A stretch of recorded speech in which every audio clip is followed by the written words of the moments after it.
Hello friends, I'm Nikita and you are watching Prepare for GATE. Today we'll be discussing, this is the content for analog electronics. Most of them we have covered. The topic for discussion will be BJT and MOSFET amplifiers, differential amplifier, power amplifier, operational amplifier.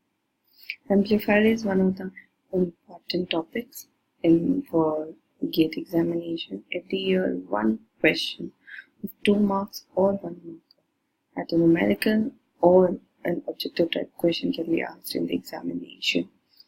So, kindly do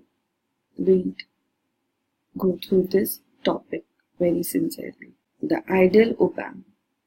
OpAmp, operational amplifier. What is an ideal OpAmp? That's the first question that comes to our mind. OpAmp, as the name suggests, it's an operational amplifier. It will amplify your input voltage. Okay. The ideal OpAmp performs the amplification, the difference of input signal by factor A. You can see this is the pictorial representation of OpAmp. The main objective of OpAmp is to amplify your input signal by a factor A. We assume that the current in the input terminals of the OpAmp is 0. Now let's look at this diagram that will give you a better clarity about the characteristic of an OpAmp. An OpAmp has usually 5 terminals. 2 input terminal and 1 output terminal with 4 and 5 as plus minus reset voltage. We usually consider that 1 is an inverting terminal and 2 is a non-inverting terminal. An inverting terminal is that terminal where the voltage or the input voltage experience a shift in phase of 180 degrees. The second voltage connected to the non-inverting terminal, the phase change of this terminal with respect to output voltage is 0. So you can say it's negative and if this one is positive. And both the currents entering these terminals are 0. There is an infinite resistance and a gain amplifier, which is voltage control gain amplifier or a power supply at the output. Now this amplifier can be, in modern practical term, can be switched with the BJT or MOSFET to represent or to show the same characteristics. An ideal OpAmp has infinite bandwidth.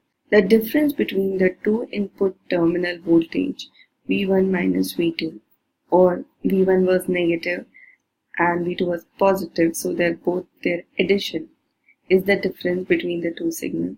The common mode between V1 and V2 is the average between 2 input signals. Now these amplifiers, as I have talked about the basic characteristics, that they should have infinite bandwidth, infinite resistance, 0 current at the terminals. Even the slew rate should be. Check about the CMMR. Slew rate is infinite and CMMR is infinite. Okay, so this was. Let's look about the inverting terminal. If you connect a voltage with an inverting terminal and have a feedback of R2 and R1 is connected in resistance to the voltage, R1 is connected in series with voltage V1, then the input voltage V1 is connected to the negative terminal of the battery. R2 is in feedback. If we apply Kirchhoff's law, assuming that I1 is V1 over R1 and I2 is equals to I1 V1 over R1, stating that the other voltage is grounded 0 and no terminal current enters the amplifier. Then V0 is equals to minus R2 by R1 and closed loop gain is minus R2 by R1. For an inverting terminal, for a voltage source connected to the inverting terminal, the closed loop gain of the amplifier is minus R2 by R1. The weighted sum V1, V2 up to Vn for the input voltages and the current through these voltage, the resistances in series when they are connected to the inverting terminal with the feedback voltage Rf, then V0 is equals to minus Rf by R1 V1 plus Rf by R2 V2 up to Rf by Rn Vn. This will give the weighted sum of the voltage. If all these voltage sources have the same value, then we can take the voltage source common, and then the gain of the circuit would be minus Rf by R1 plus Rf by R2 and so on till Rf by Rn. Now we connect a source. Remember that the feedback will always remain negative. But however, our source's position can be changed. Now if we connect it to the non-inverting terminal, then on applying Kirchhoff's law, we get 0 minus V1 at this point, as this is 0, minus V1 whole divided by R1 upon V1 minus V0 divided by R2, and on solving we get V0 by V1 1 plus R2 by voltage follower, often termed as unity gain amplifier or a buffer amplifier, plus minus V1 plus minus, this is voltage gain. V0 is equals to V1, R in is infinite and R out is 0 for a unity gain amplifier. Often this is, as I have already told, that it is used as a buffer. Now what is a difference amplifier? Suppose we have two different voltages, one is at V1 and one is at V2. Now use a superposition principle. For that, if we ground the other source V1 2, and if we say simply from the earlier observations calculate the amplifier gain because of V1 voltage, then V01 is equals to minus R2 by R1 Vi1. Now let us ground the input voltage. We ground the input voltage, that is Vi1, and now the second voltage, the gain due to output voltage due to Vi12 is 1 plus R1 by R2 and R4 divided by R3 plus R. Then on adding both the voltages, we get minus R2 by R1 V1 plus 1 plus R2 by R1 non-inverting terminal gain, and V12 is R4 over R3 plus R4. Now simply if we wish to make amplification little easier, then we equate R1 equals to R3 and R2 equals to R4, and solving that we get R2 by R1 equals to VO2 minus VO1.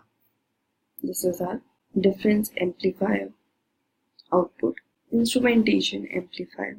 As we have already seen that for a non-inverting terminal and the difference amplifier is the output voltage V0 is equals to R2 by R1 VO2 minus VO1. Considering the above mentioned equation in instrumentation amplifier, the output of amplifier A1 is VO1 is 1 plus 1 2R2 over 2R1 V1, and the output of amplifier A2 is VO2 is 1 plus 2R2 upon 2R1 V12. The output of amplifier A3 then becomes V0 1 plus R3 1 plus will become R4 by R3 1 plus 2R1 by R2 R2 V12 minus 1 plus 2R1 over 2 Vi1. Then V0 become R4 by R3 as these both are equal. 1 plus R4 by R3 1 plus R2 by R1 VID, and the AD difference, the voltage gain due to the difference voltage between Vi1 and Vi2 is 1 plus R4 by R3 1 plus R2 by R1. The gain for this amplifier will be R4 by R3 and the gain from this amplifiers will be 1 plus, if you disconnect this voltage and see across these two voltages, and if this one is grounded, then it will be connected to 2R2 voltage. Okay, it will become 2R2. That's why they have taken 2R2 over here. Now let's look at another type of amplifier, that is integrator and differentiator. Even these two are very important concepts of amplifier, and applications of them are used in calculating various other parameters like frequencies. So let's start with it and then we move forward. If you see that if a voltage source is connected to the inverting terminal and the feedback is Z2 and series resistor is Z1, then the gain is minus Z2 by Z1. If Z2 is a capacitor and Z1 is a resistor, then V0 over Vi is minus 1 over SCR. The integrator has minus 6 dB per octave as a frequency response, and the pole width frequency is 1 over RC. The integrator can work as a low pass filter. I1 plus minus VCR. Then V0 is equals to minus 1 over RC 0 to T Vi t dt minus Vc. V0 over Vi is minus 1 over SRC, and don't forget that it works as a low pass filter. Let me show you the graph. Usually the graph for an integrator will be like this, and the slope of it will be minus 6 dB per octave, or the next one you must be knowing that it's minus 20 dB per decade. Okay, and if you don't, then do read it and learn it that it is minus 20 dB per decade. We'll be discussing about it when we talk about the board plot and control systems, but for now stick to it that it is minus 60 dB per octave. Okay, now let's come to our next amplifier, that is an differentiator. If we replace R with C and C with R, now the capacitor comes in series with the input source voltage and our feedback is a resistor. Then such an amplifier works as a high pass amplifier having a gain of minus S into RC. Okay, and the minus 6 dB per octave. The slope is like this. The next, as we have talked about many application type, but all an ideal amplifier in practical world suffers some imperfections. Let's talk about that. The first one is an offset voltage. When the two terminals of the OpAmp are tied together and connected to the ground, what we find that the finite DC voltage exists at the output. The OpAmp output can be brought back to its zero voltage by connecting a DC voltage source having opposite polarity and same magnitude as the input terminal voltage. Okay. To overcome this problem, a DC offset ID by capacitively coupling the amplifier. You can also add a capacitor to remove the DC. The infinite impedance at DC The coupling capacitor will cause the gain to 0 at DC. Input bias current IB is 0.5 IB1 plus IB2. If two current gain are added and the input terminals, the input offset voltage will be IB1 minus IB2. Now these are basically mostly formulas, and the concept lies in the diagram itself, that if we assume that there are infinite voltages, infinite current, infinite resistance between the two terminals. However, if that is not the scenario, if there is some voltage and there is some input current going into the terminals, then it will have some input bias currents and input offset currents. Okay. If you consider a BJT, there you will find some currents. However, in MOSFET, ideally they have infinite voltage, infinite resistance because of the MOS capacitor and the silicon dioxide layer. So in that scenario, you won't get any currents, input currents, but in BJT one can get or not, may or may not. Okay. The next is large signal operation of OpAmp. That is the voltage saturation. We consider it to be plus minus 13 volt or plus minus 15 volt. It varies. The output current limit is plus minus 20 milliampere. The slew rate is the maximum change of the output voltage in reference to the input voltage in terms of its frequency. Okay. The rate in terms of its frequency and also the rate of change of possible output and the possible value at the output of a real OpAmp.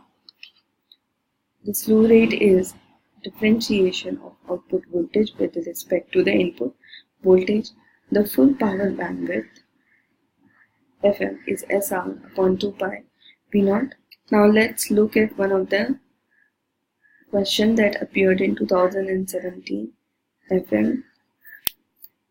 In this, an open loop gain is given, an open loop cutoff frequency is given.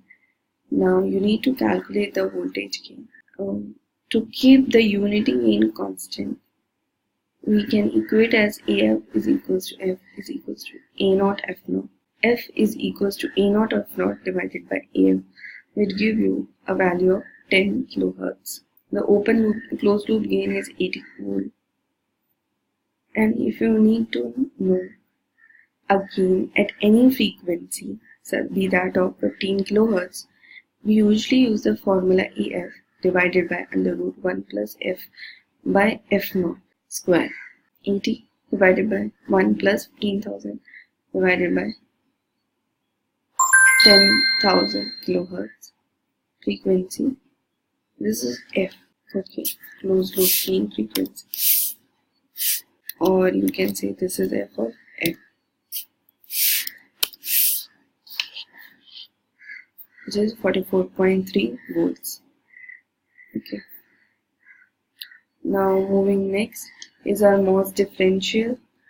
Now MOS differential are the two MOSFETs when they are connected back to back and sharing a common source. Here I have taken a MOSFET, not a BJT. The basic idea we'll be discussing over here, but one must remember that if such type of question ever come, then what will be the different voltages? I1 by 2, I1 by 2, VCM minus VGS, VGS, VGS. Okay, VGS is VT plus VOV VT plus under root I slash K dash W by L. ID1, ID1, ID2, ID2. These voltages, VID is V2D, VTD minus IRD by 2. VOV is VGS minus VT. Now these are the basic parameters and their equations, the MOS differential pair, as we were talking about the difference amplifier, and so do these difference amplifier works. These are the basic circuitry of a differential pair. Now let's look to power amplifier. Power amplifier are of 4 types. Class A amplifier, which have full wavelengths. When they have full wavelengths, they dissipate the maximum amount of energy or the power, maximum amount of power. Class B amplifier, they have half wavelength and for half they are switched off. Class AB, they are half but they are clamped with an IC value. In class C, they have less than pi. We all say that their signal varies from 0 to 2 pi. The signal varies from 0 to pi in class B. The signal varies from 0 to more than pi but less than 2 pi. The signal varies from less than pi in class C power amplifier. For class A power amplifier is biased at a current greater than the amplitude of the signal current. The transistor in class A conducts for the entire cycle of the input signal, that is, the conduction angle is 360 degree. Because of the low output resistance, emitter follower is a class A amplifier. If you wish to know about the power conversion efficiency, eta is load power divided by the supply power, which is equals to V0 square over 2RL is the load power, and the power supply is 2 into Vc into I. Then the efficiency is 0.25. The maximum efficiency attainable is 25% for class A amplifier.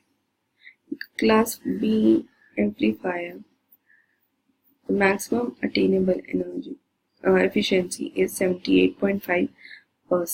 Okay, and its formula is 2Vc square over pi square by 2RL. 2Vc square over pi square R. For this diagram, if we talk about the Qn is pushes the source current into the load current, and Qp pulls the load current into the negative source voltage. Class B amplifier shows the transfer characteristic of flat band for some particular value, that is from minus 0.5 to plus 0.5.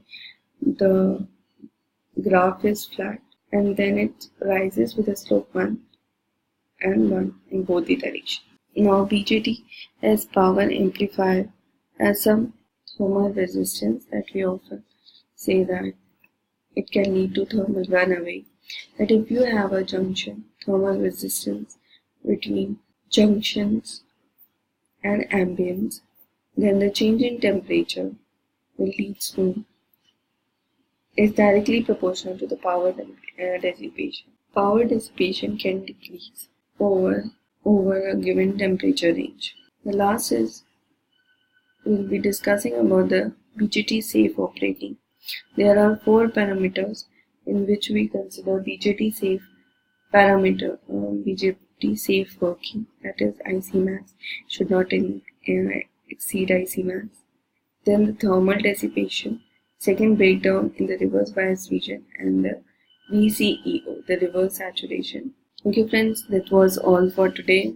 This was a small video related to amplifier, but yes, I would recommend you to go through questions and try to solve them. Stay tuned for the next video update. Kindly subscribe to my channel, and if you like the video, kindly press the like button. Thank you.